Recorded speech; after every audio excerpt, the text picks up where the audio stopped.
Okay, thank you, Dan, and thank you everybody for coming. So we have the whole team here today from Educational Counseling and Disability Services, so we can kind of tell you a little bit about what we do and give you some broad tips on good accessible course design. So to get started, just a little bit about who we are. I'll introduce myself and then I'll have my colleagues go ahead and introduce themselves. So my name is Julie Alexander. I use she, her pronouns. I'm the Director of Accessibility and Disability Services here at Ferris. And I've been in the disability field, disability in higher education, since 2007. Hard to believe it's been that long, but I'm getting old. Most of that time has been here at Ferris, but I did go away to Purdue University for a little while and worked as an access consultant in their disability office there. And I've been back as the director for almost a year. I'm coming up on my 1-year anniversary, and what a great year it has been. It's been a very interesting year, exciting. So, but I'm really happy to be here with all of you today to talk about this. I'm excited that there's interest, and you'll hear from some great people today, about what we are doing. So I will let each of my colleagues introduce themselves, starting with Cindy.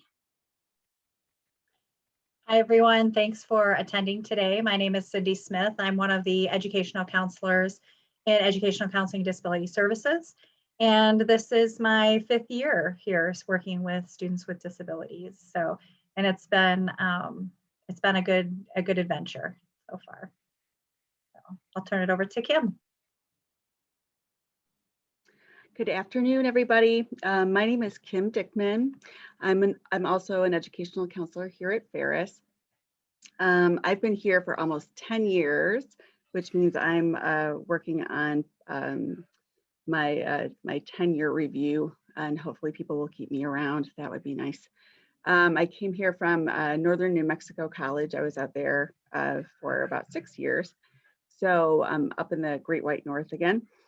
So we're very happy to be here, and thank you for having us here to talk to you about making your courses accessible and some universal design tips. And I'm going to turn it over to Ashley Hawley. Hello, my name is Ashley Hawley, and I am the secretary in ECDS. I'm also the person that coordinates our accommodated testing. I've been with Ferris and ECDS for almost 6.5 years now. And I don't really have any plans on moving on soon. So hopefully they'll keep me around a while too. But thank you for coming today. Thank you for joining us with this presentation. We're excited to share what we do and how we can help you and your students. So I'll turn it back to Julie. Okay. And I am going to turn it over to Cindy to talk about our services and processes. We are sharing duties today, and I am first up, so I'm happy to talk to everybody about the services and a few processes for educational counseling and disability services. So Julie, if you could go to the next slide. So first, educational counseling and disability services, we actually have 3 main prongs of services that we provide. Today, we're mainly focusing on the disability services. And with that, we do testing and classroom accommodations. We actually now also do like housing accommodations needed across campus. I have a cute little picture of all those little animals down there because we actually now work with any students who are requesting assistance animals to live on campus with them as well. So all those processes start in our office. We work with students when they need assistive technology. We definitely work on advocacy and awareness in regards to students with disabilities, universal design as well, and then accessing or assessing that eligibility for those students. And I'm going to talk a little bit more about that in the next couple of slides, what that looks like. So one of the other items that we take care of is educational counseling. So we work with students who are either needing or wanting to be more successful with their studying, with what they're doing in the classroom, to help them achieve higher grades and better GPAs, and maybe even learning how to study if they're confused or worried or not really knowing how to do that. So we help them identify what their preferred learning preferences are, managing test anxiety, helping to identify barriers interfering with their academic success. So what is it outside of school that might be posing a problem, and then learning those strategies to achieve those academic goals. And I should have mentioned in the beginning, we service on campus for Big Rapids, but also all over at all of the other sites around the state of Michigan for Ferris. So we handle all Ferris students. And then the last thing we do is we do career counseling. So if students aren't really sure what they want to major in or what they might want to do for a career, we have met with students who are prospective students all the way through to graduate students in this process. So we help them clarify their academic and career interests, look at their strengths and values, help them make connections between their majors and different career options. And through that, we do certain types of career assessments.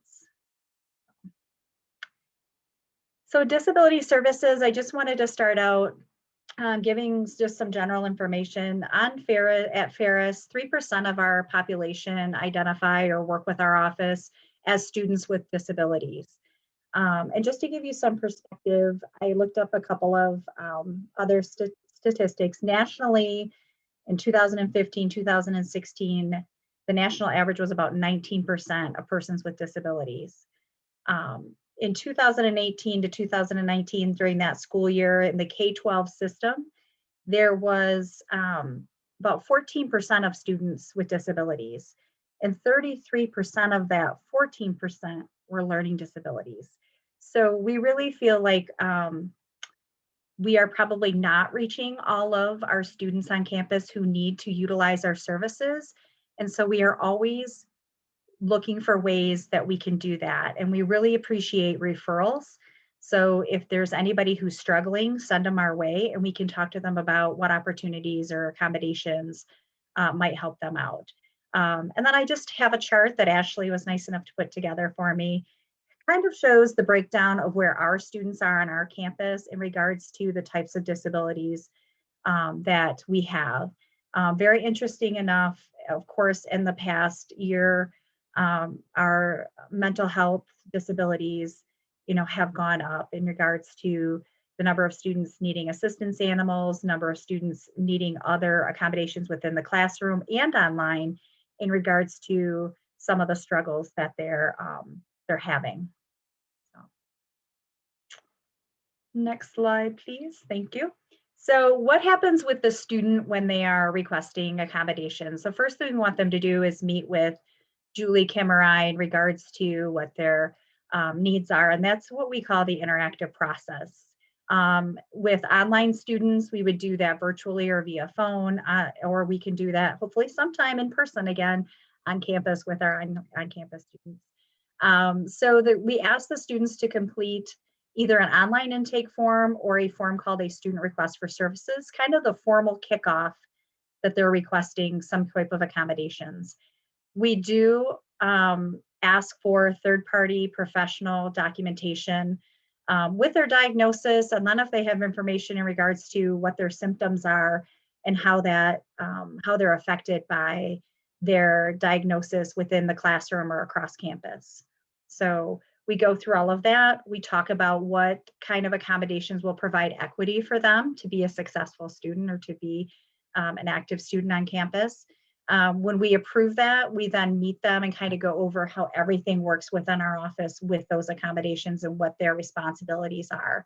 And we give them what's called a course accessibility letter.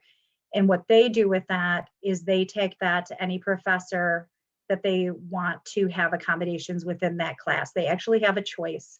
So if there's a class where they feel like they're not needing their accommodations, they don't have to turn that letter in. But if there's a class where they want to use their accommodations or need them, then they would turn that accommodation letter into their professors.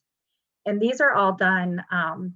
This whole entire process isn't needed every semester, but we do ask them to renew their accommodations every semester. We like to touch base and make sure that everything they've had in fall matches what they'll need in spring, because classes can be different in regards to what is expected of them for course requirements.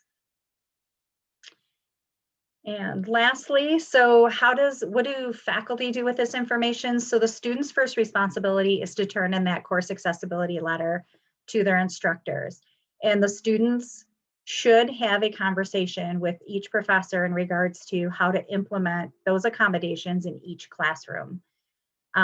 We do ask faculty and staff to have a private conversation with the student at a time when there's hopefully not other people around, and maintain as much confidentiality as possible for the student. So the faculty will talk with the students about what their needs are. And a lot of times the students know and have an idea of how to help you implement those accommodations. So they can be an active person in that process in doing that. So the course accessibility letter has the student's name, the date that it was approved, because accommodations really can't be backdated. The semester that the accommodations are approved for, it will have one of our names on there, and then what those approved accommodations are. And if at any time faculty has any question at all about the implementation of those accommodations, we definitely are here to assist and help. And we want to do whatever we can for both the student and the faculty to make it as smooth of a process as possible. And so that is my portion of the program today. And I will turn it over to, I believe Kim is next to talk about types of accommodations. Thanks, Cindy. Does anybody have any questions so far about who we are, what we do, why we would ask you to meet at 3 o'clock in the afternoon? I'm just kidding. Some of you, I'm hoping some of you are snacking. Come on, you're snacking, right? It's 3 o'clock in the afternoon. Any questions so far about our processes or anything that you've run into as faculty? Okay, so I'm going to talk to you about accommodations, what they are and what they look like, and then some things to consider about accommodations. So Julie, if you wouldn't mind the next slide, please. So what are accommodations? We're just going to take this right out of the DOE. Reasonable accommodations are adjustments to the tasks, environment, or the way course activities are typically conducted.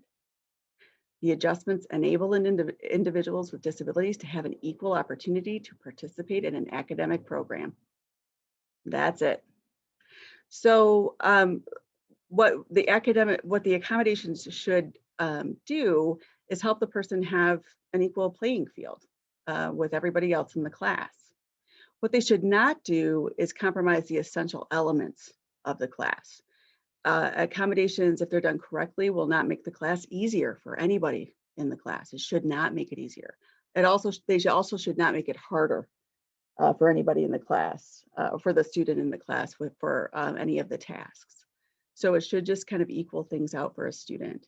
For example, if we were working with a student who had, say, a learning disability, a specific learning disability in reading, what that means by definition is the student's IQ, or the brain's ability, is fine. The brain is able to read and write, for that matter. It can do that, but it doesn't like to. The brain doesn't like to decode symbols. So what happens is that it takes the brain a lot longer to decode symbols, or it just doesn't like to do it. So when it's trying to decode a symbol like a letter, then it takes a while for the brain to do that. It takes longer than other people for it to do that. It can do it, it's able, but it doesn't like to do it. So by the time it takes the brain to figure out what it's looking at as far as a letter, then taking a series of letters to make a word, then taking a series of words to make a sentence, the brain has no idea what it's done.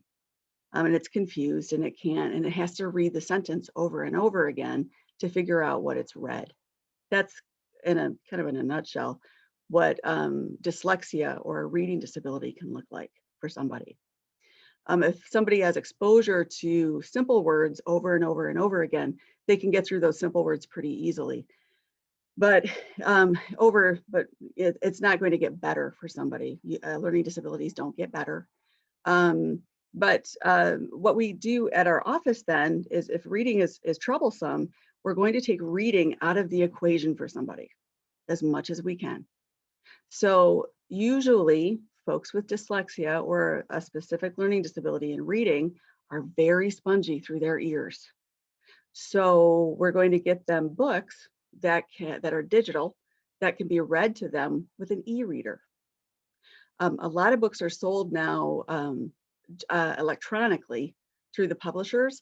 Some of them can be read with e-readers and some of them cannot. So, but what our office can do is provide a copy of that book in a digital way that can be read with an e-reader. So the student can look at the words and hear them at the same time. And that's going to make reading much more efficient for them. As well with testing, they're going to have that test read to them. We don't want to make a reading test out of your multiple choice test if it's not a reading class, right?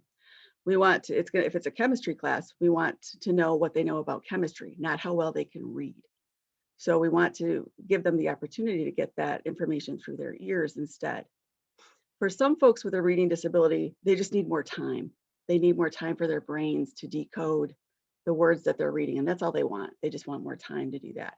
But for others, they might need a reader to do that.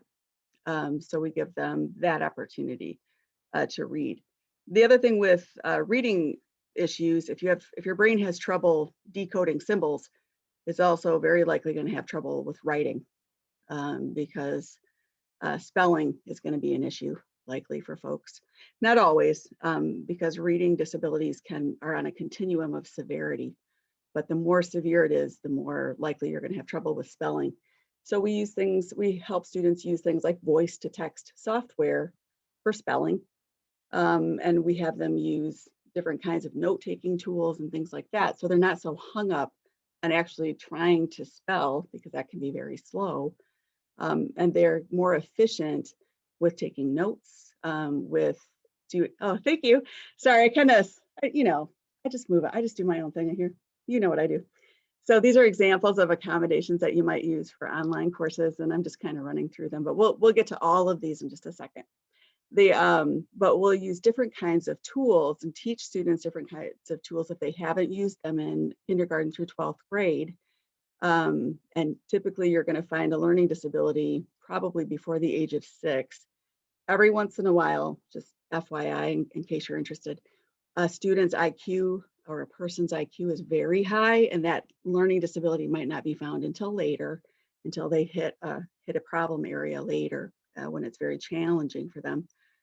But typically it's before the age of 6. So they probably have had accommodations in grade school.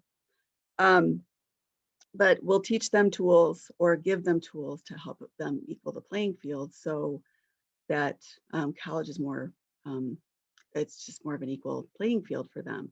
We expect students to read more when they're in college. We expect them to write more in college, outside of class, and sometimes in a timed environment. And that makes all the difference in the world if we can give them some accommodations to show what they've mastered in class.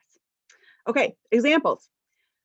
On the left side of the slide, there's some writing in green, and those are going to be examples of accommodations that are common for online courses for testing. Sometimes it's just prescriptive extended testing time. You will see that all over the place with our students. That can be 50% extended testing time, which is very common, or 100% extended testing time, which is not as common. Taking short breaks during tests or during lecture, having a reader or an e-reader for testing, or using voice to text for timed or short answer or essay exams. Some of these work really nicely and they play nice with other software like Lockdown Browser, which doesn't play nice with anything. And some of them don't. So we have our wonderful testing coordinator, Ashley Hawley, who's going to talk to you in just a few minutes about how to work with Lockdown Browser, how to work with other kinds of softwares and things where if you wanted to have your students on video while they're testing to make sure that they're not cheating in any way, we can work with you to figure that out, and she'll talk to you about that in a minute. For in-class accommodations for online courses, there are certain things that can be applicable for online courses. The dreaded modified attendance, which I will talk to you about in a minute. If you've had that on somebody's course accommodation letter, and you looked at it and went, I have no idea what you're talking about, and just threw it to the side in frustration, I'll talk to you about that in a minute to ease your pain there. For note-taking accommodations, we have students have permission to record lectures instead of trying to write things down. And then there are tools. There are tons of great tools out there for note-taking. Notability, Sonocent. Sonocent is a company out of Great Britain where you can record somebody's lecture and color code it at the same time. So if it's important, you can color code that section of the lecture red. If the professor starts, talking about their kids or something, you can just delete that part if you wanted to. I'm sure everybody here talks about stuff that's important every time, but you could just delete it if you needed to do that. Or if it's the task at hand for what's coming up next, you could color code that green. So when you go back to listen to the lecture, you can just listen to the parts that you need to listen to. You can take those chunks of color and put it with the relevant slides for a PowerPoint presentation and link those two things together, which is kind of nice. With Notability, you can do both of those things, and you can put your student notes with the student can put their own notes with and link that with the audio and the PowerPoint, the relevant PowerPoint, and have that all go together. So sometimes folks have some difficulty with permission to record lectures. And if folks have questions about that, I'd be happy to answer those if you have that. The one that's come up with the accommodation that's come up recently with COVID has been permission to have video off during synchronous lectures. That's been rare that folks have asked for that. And the way that we've handled that is to work with students and faculty around having students have that permission. They want that permission for various reasons, but to have their cameras off and interact with the professor during class in other kinds of ways, to check in through the chat, to answer questions through the chat, to check in by video once in a while, just to make sure that they're there. So okay.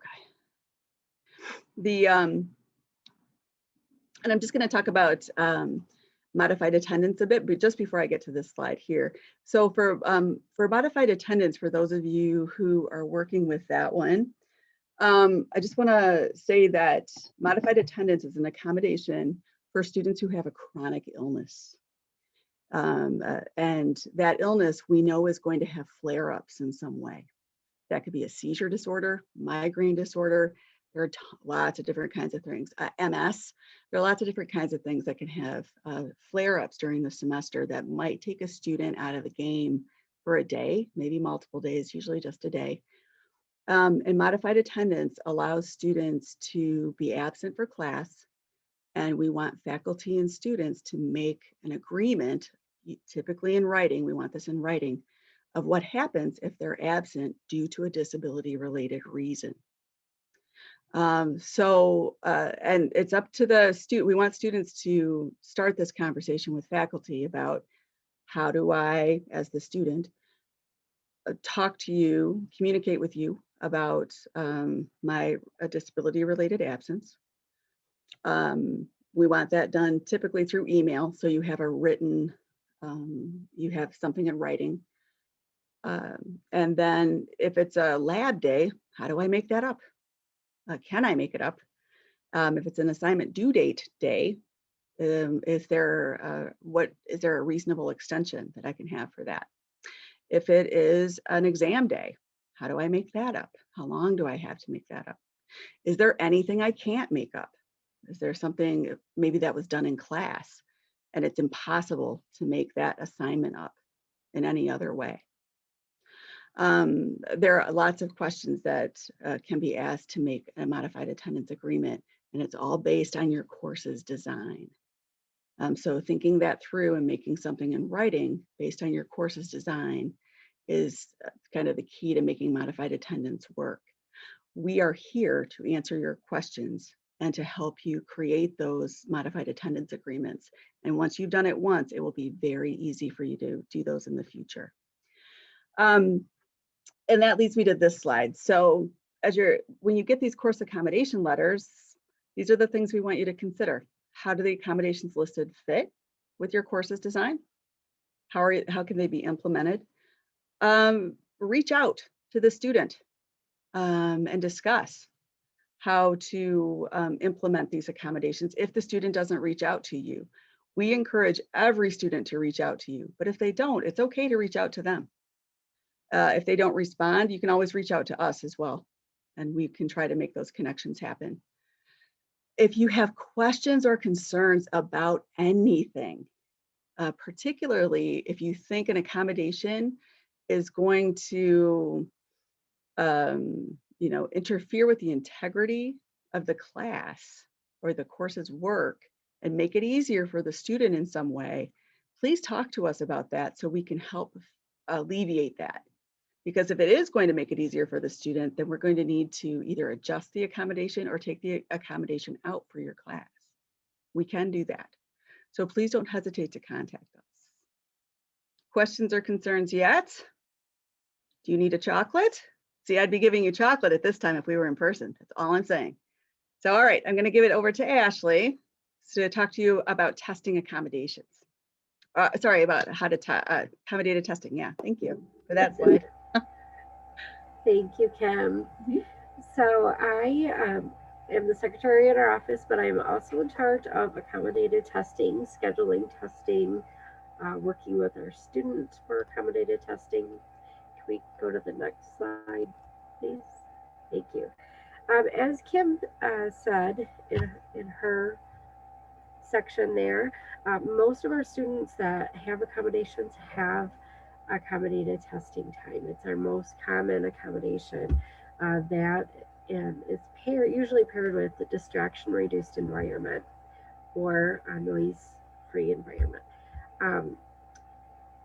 252 out of 334, so 75% of our students with accommodations have this accommodation together. It does include extended time, 50% and double time, which is 100% on the test or on the course accessibility letter.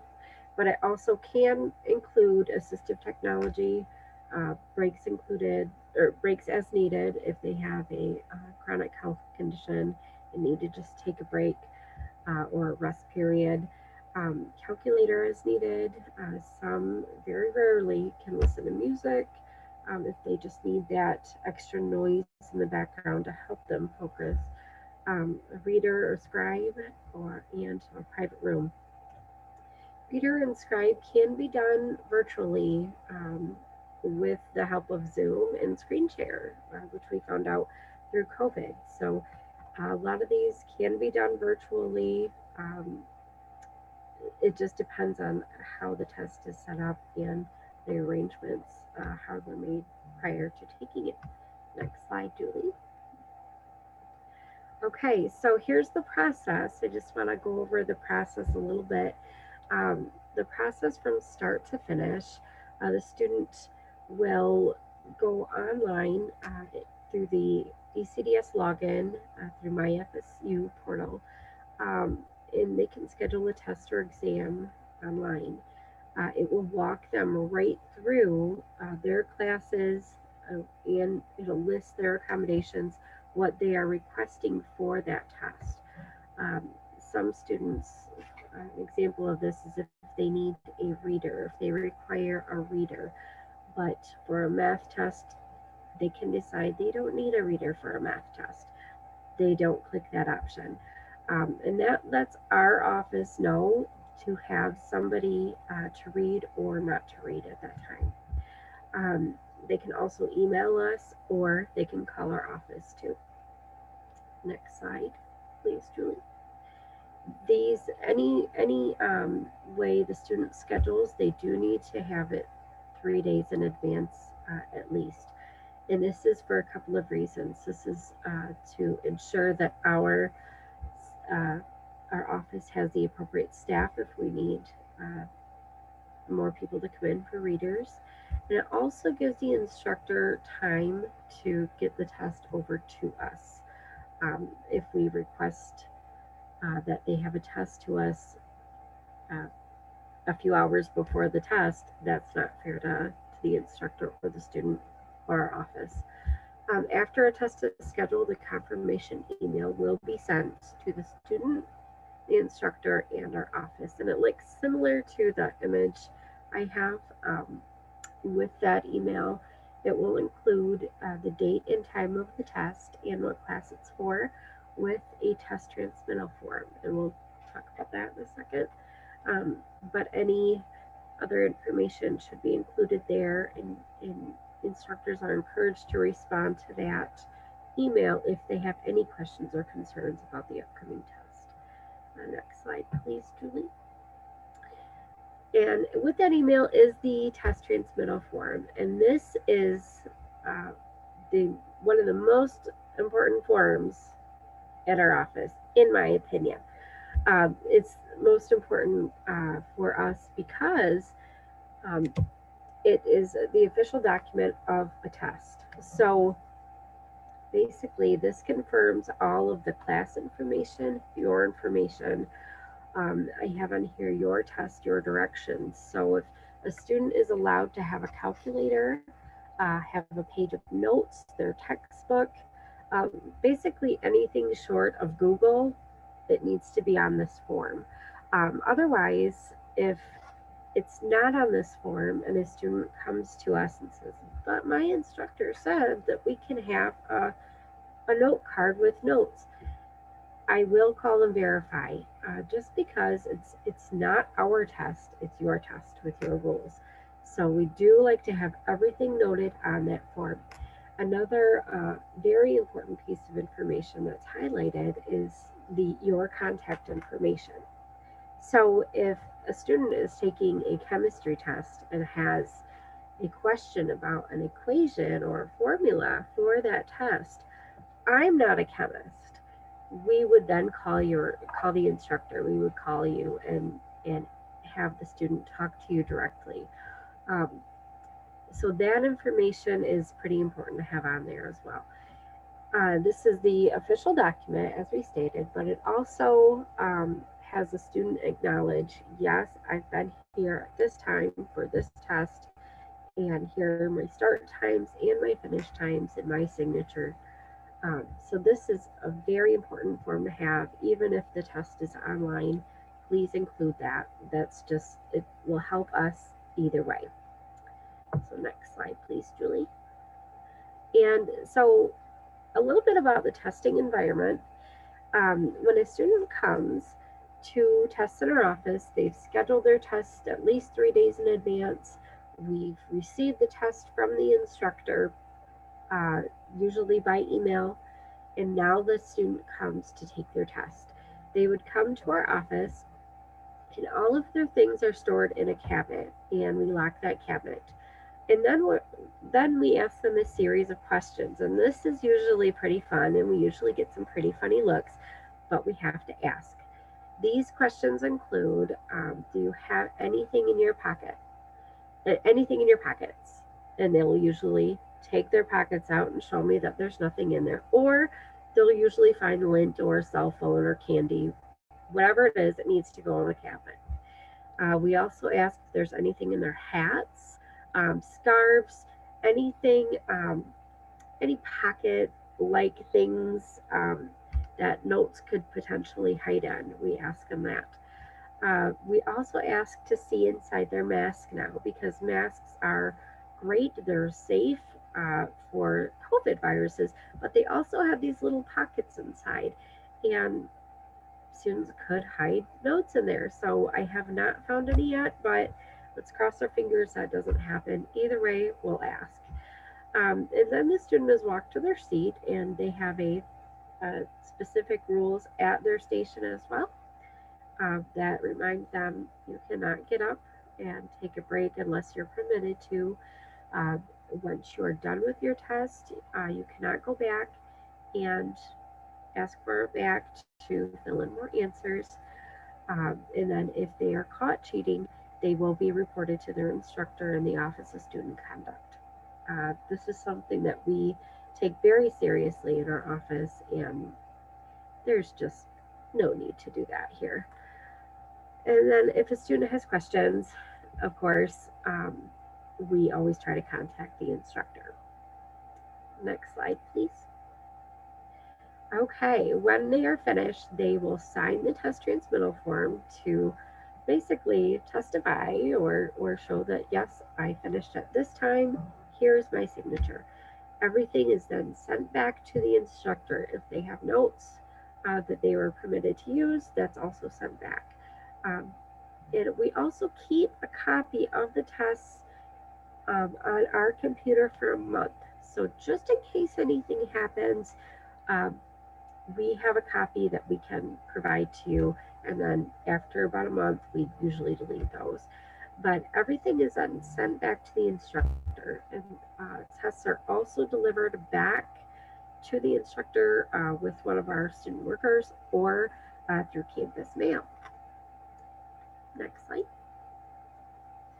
Okay, and this is what this finals week I wanted to include in this presentation because it's kind of a different animal. It's a whole different ball game. It's kind of our grand finale of accommodated testing in our office. A lot of times I will refer to it as the Super Bowl, and the counselors are like, oh my goodness, we're talking about that already. Yes, there's not enough preparation for final exams for accommodated testing. Usually we have higher volumes of tests that week alone. I think in a normal fall semester, I say normal as pre-COVID times, we had over 200 testers, 224 testers in 1 week. That is pretty busy in our office. Everything is down to a science. Schedule early, come take your test, don't be late, and then it's returned. So this is, it's all hands on deck in our office. And I include that to say we really encourage tests to be scheduled very early. If it's on your syllabus, even better. We can make sure that they have enough time to get it scheduled and your exams to be sent to our office. Do you have any questions for me with testing, or anything that I didn't talk about that you'd like to talk more about?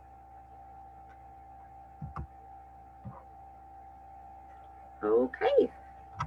Well, if you do, I am here. I have a quick question. I guess Yes.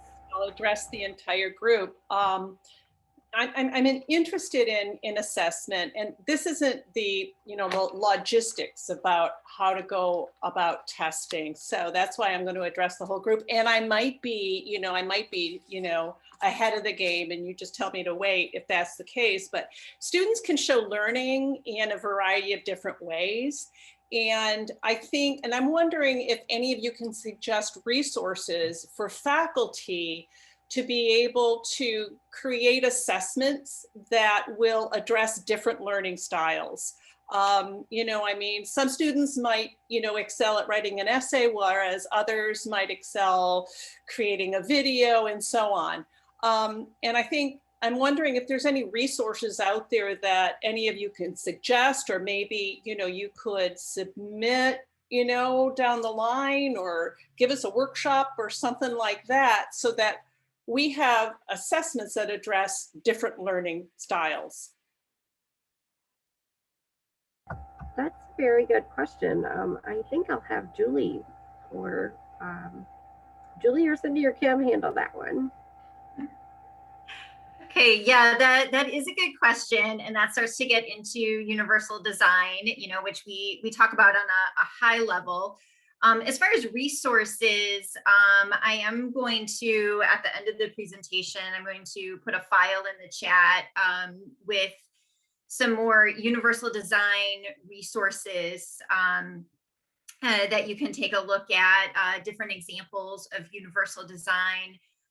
Because yeah, you just started my section of the presentation as far as, yes, students do learn in different ways. And as Ashley was just talking about, you know, a high number of our students use testing accommodations. And even students that don't have disabilities might struggle with test taking. You know, so, you know, what I'll talk about in a little bit is just recommending, and it can be a little bit more work on your part, but having a variety, you know, maybe options of assessment, or just having different types of assessment throughout the semester in order to kind of balance that. So yeah, some students are good with writing, some students are good with presenting, and so if their grade isn't all based, you know, just on test, that's a very good thing. Because yeah, they very, you know, good point. So that does kind of bring us into the last section here on universal design for learning. And I want to go back to something Cindy said earlier. And she talked about the fact that 3% of the student population is receiving accommodations. But we know that there are a lot more students with disabilities that are not receiving accommodations. So the national average, you know, I've seen varying statistics from 11% to 14%, and then as many students who might claim disability but not use accommodations, I've seen that up to as much as 20% of the student population. So there's a lot of students not using accommodations. And so what that means is that you're not getting a formal letter for every student, and the way that we traditionally teach classes may or may not work for that student.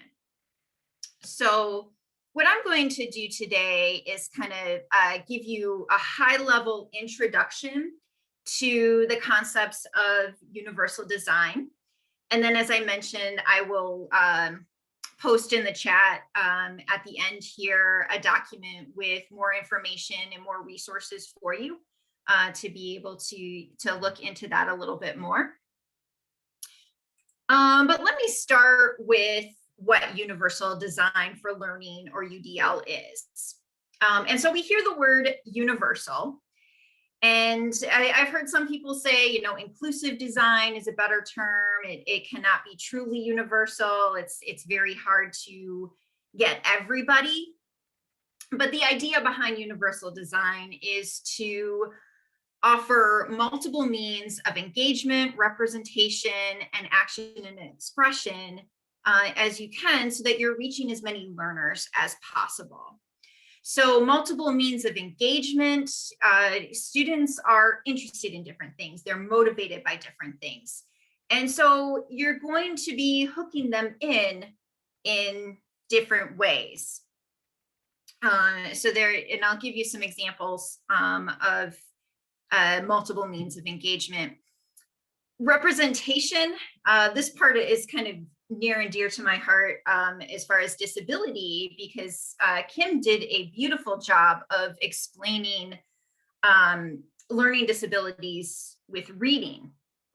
And when you think about the fact that some of those students are getting accommodations, so some of those students might be using technology to read the content in your Canvas courses or to read exams, but not all of them are. You know, so are there different ways that you can present information so that you are catching more students? And then going back to Rhonda's question, you know, when we talk about multiple means of action and expression, these are multiple ways that students express what they know, that they demonstrate their learning. So these are the main aspects of universal design for learning, or UDL. Okay, so digging in just to give you a few examples of what multiple means of engagement might look like. And again, I'm going to give you a handout with more examples. But let's think about the way you initially engage with a student. The syllabus is kind of your introduction to the course. It's how students figure out what's expected of them. And it's also a kind of, where they find out what this course is all about.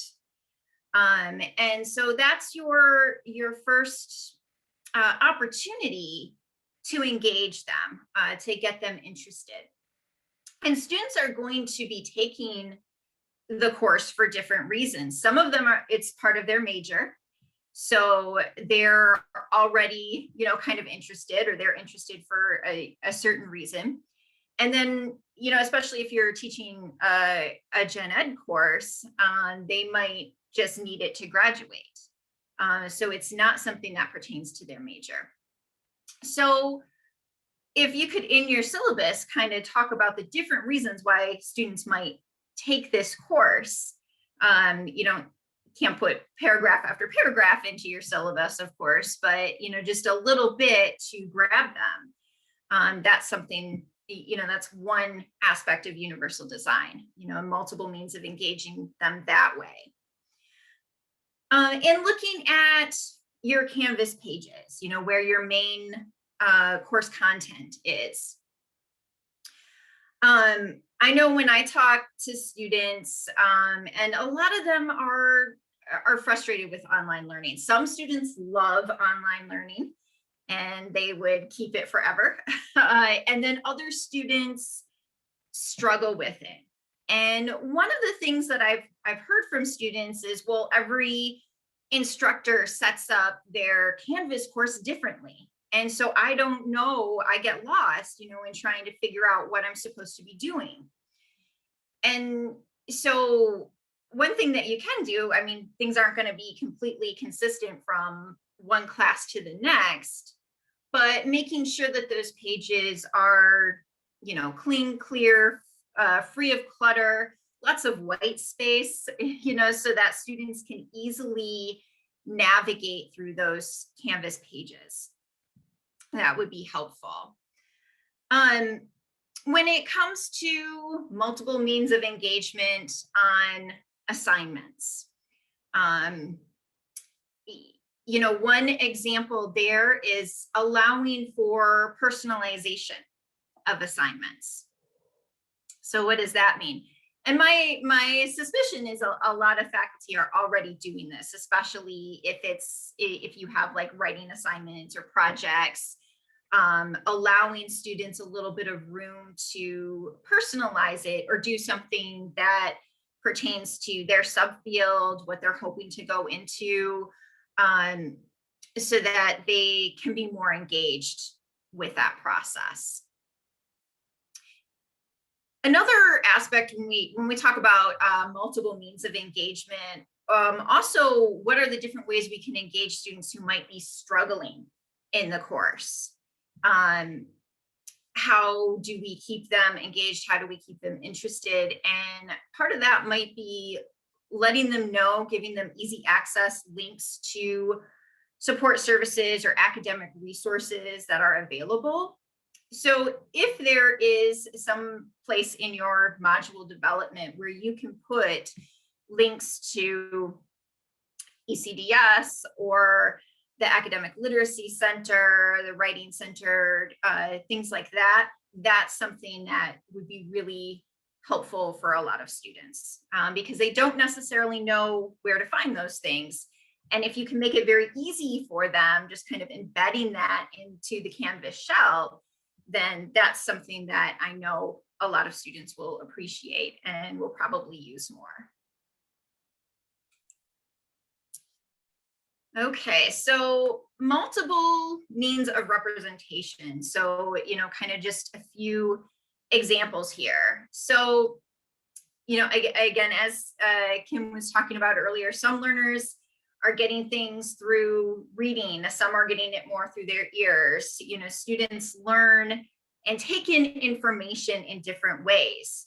So are we providing or presenting information in different ways? And how we might talk about this, in lectures would be, do you have something visual as well as something auditory?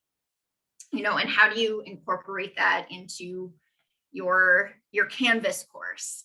And so we might talk about offering things like putting things like videos, having things that students can listen to, as well as things that they can see.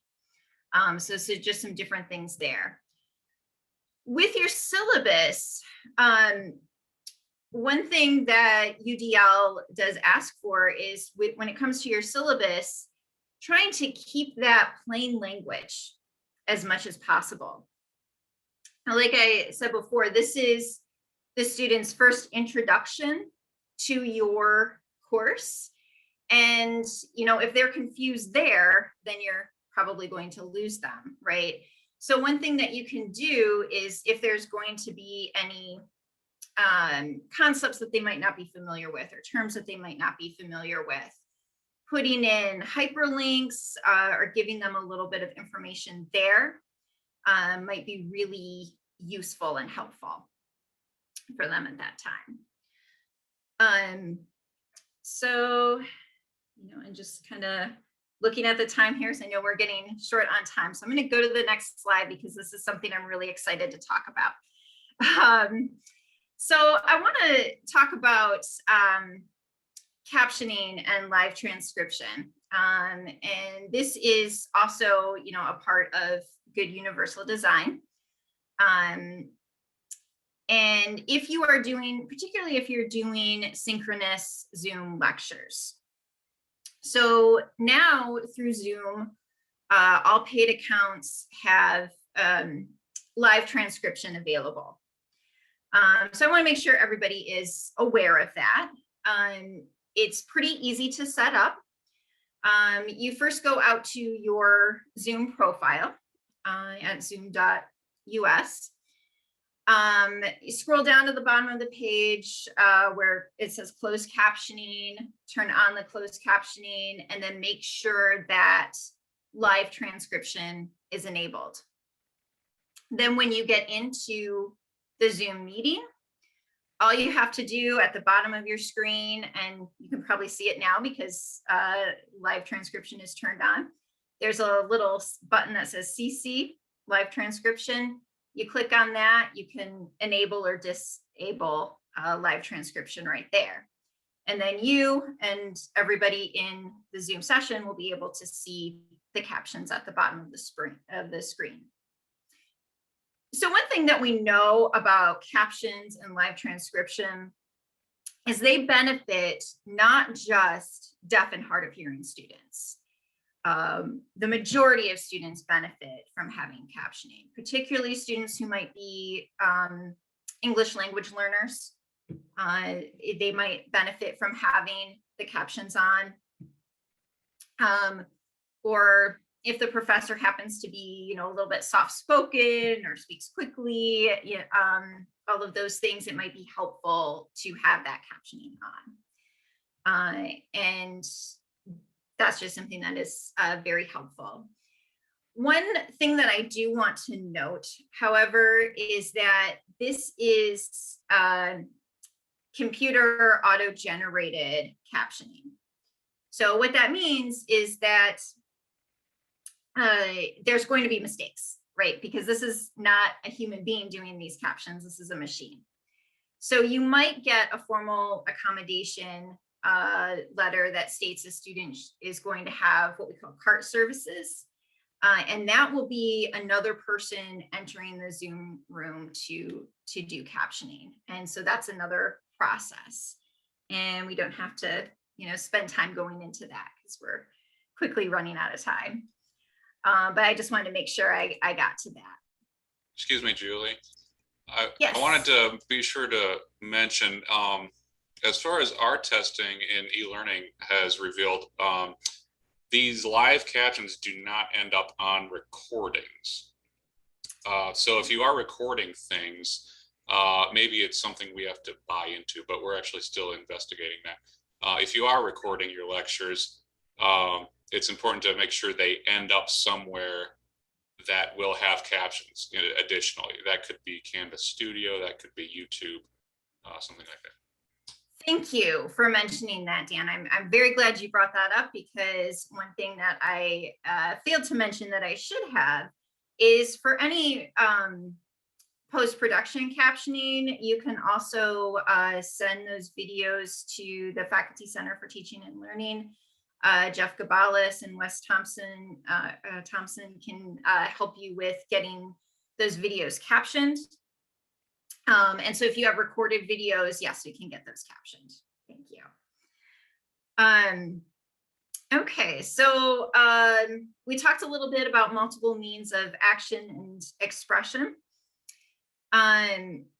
So providing multiple ways that students can contact you on the syllabus, whether that be through email or whether that be through live or virtual office hours, providing those options for students. A good thing to do on Canvas pages is having a check for understanding, maybe some ungraded questions at the end of each section, just to make sure that students are understanding what they're reading, what they're learning, and having different options. If you can give students more options in how to submit materials or how to demonstrate their learning, as we talked about before, that is great. Universal design. So I know that it's 3:58. So I am going to go straight to, any questions that you might have at this point. I know we have a few in the chat.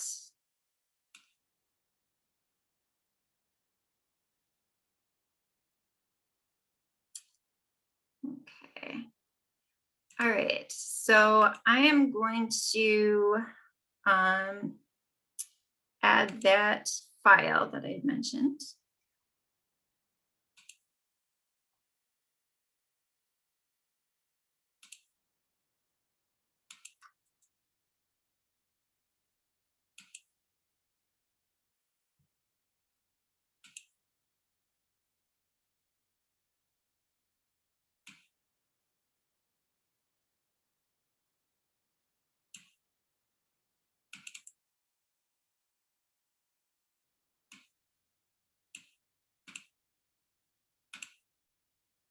Okay.